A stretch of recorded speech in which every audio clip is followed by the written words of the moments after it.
Okay, perfect. Yeah, down in front, man. All right, so now I'm going to get to types of cards. So the types of cards that you are going to see are these three. You're going to see monsters, spells, and traps. Now, depending upon what card you have, depends upon what it can do. Hi, gentlemen in white. Come and learn about card games. It'll be a lot of fun. I love Yu-Gi-Oh!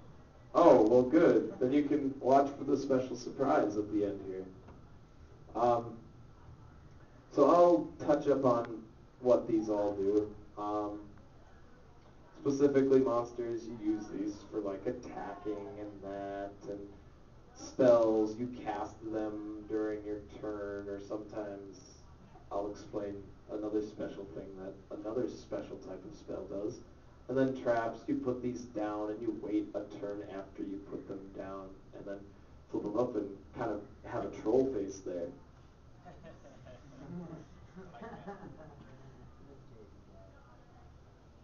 So there are different types of monsters. You have normal monsters. These are basically just normal monsters. They have no special anything. They just are there. And I'll go through the diagram here.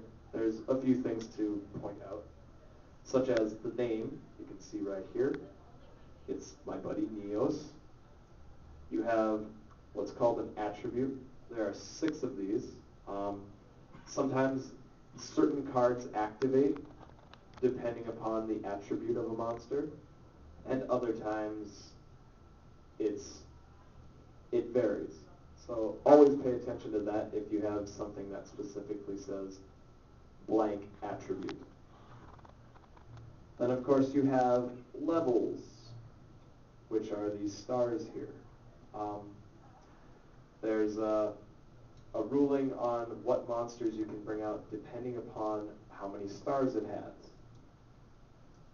If it has 4 or less stars, you can bring it out easy, just like that, because it's ready to go. 5 or 6, you have to wait a little bit, because you have to have a monster already out on the field in order to bring it out. And basically you say, oh, I'm going to sacrifice this, so that way I can bring out an even better monster, or a more powerful monster, or just this thing, because I like it. Yeah. Hey, it's me. Hey. What am you? Paradox. Get up here. Okay. Get up here.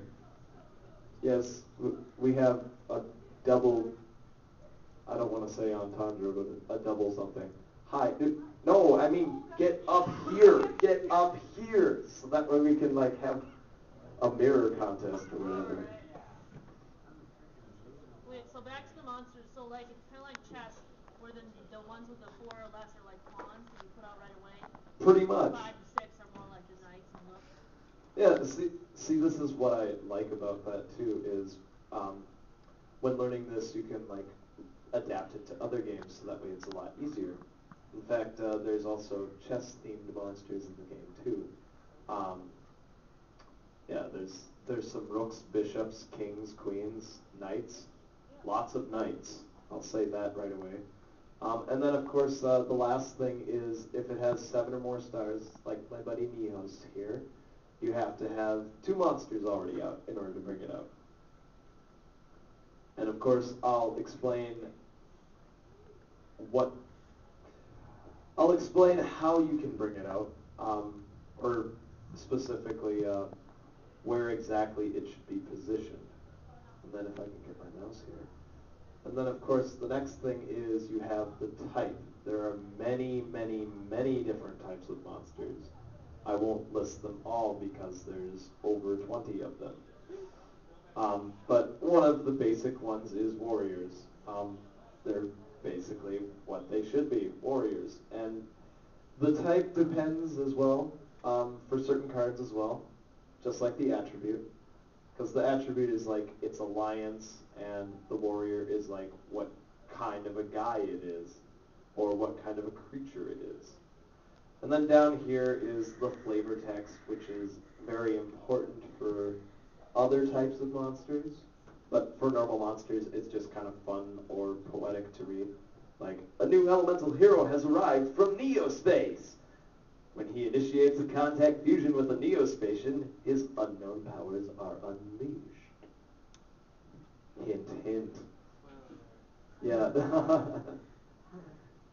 And then, of course, you have attack points, which is when it's attacking or getting ready to go into battle. That's what you go off of.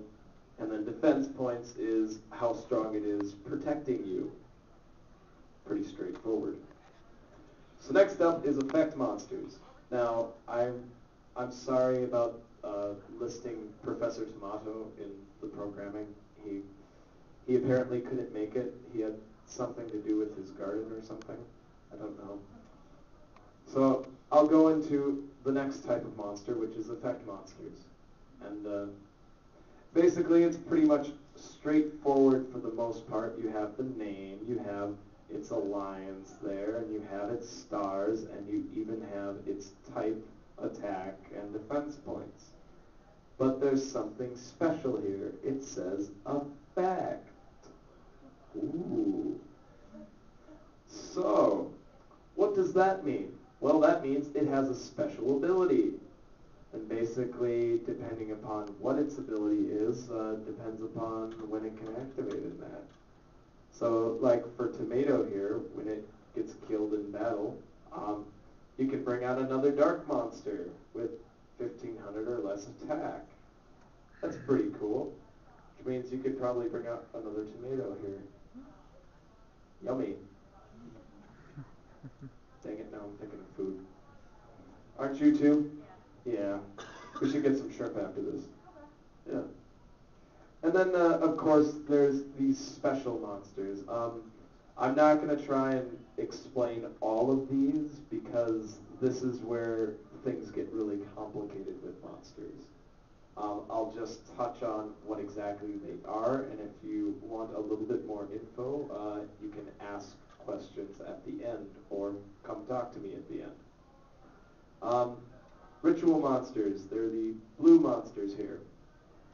They basically come out through a special ritual, so you have to follow this ritual in order to bring it out.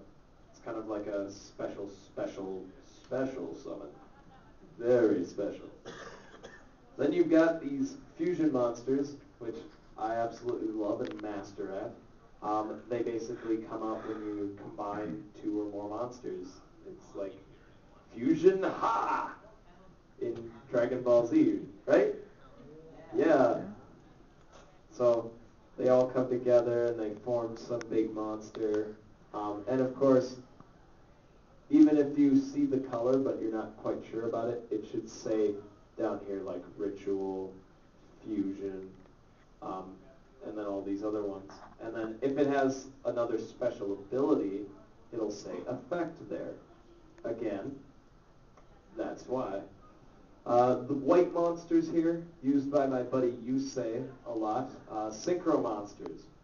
These are very, very strange and a lot more complicated to explain than fusions and rituals. But it's basically tapping into the power of sound, I think, because synchronization. Yeah, wavelengths, yeah. Feeling the wavelengths, feeling the flow. And then, of course, you have these special black cards, which are X-Seeds. Don't know much about these. Yeah, I don't know what these are. I don't know. And of course, you have these things that are a little bit different. You see that they have stars, but they're on the opposite side and different colored. What this basically means is that they have no level. So anything that would require levels goes completely out the window. Interesting, right?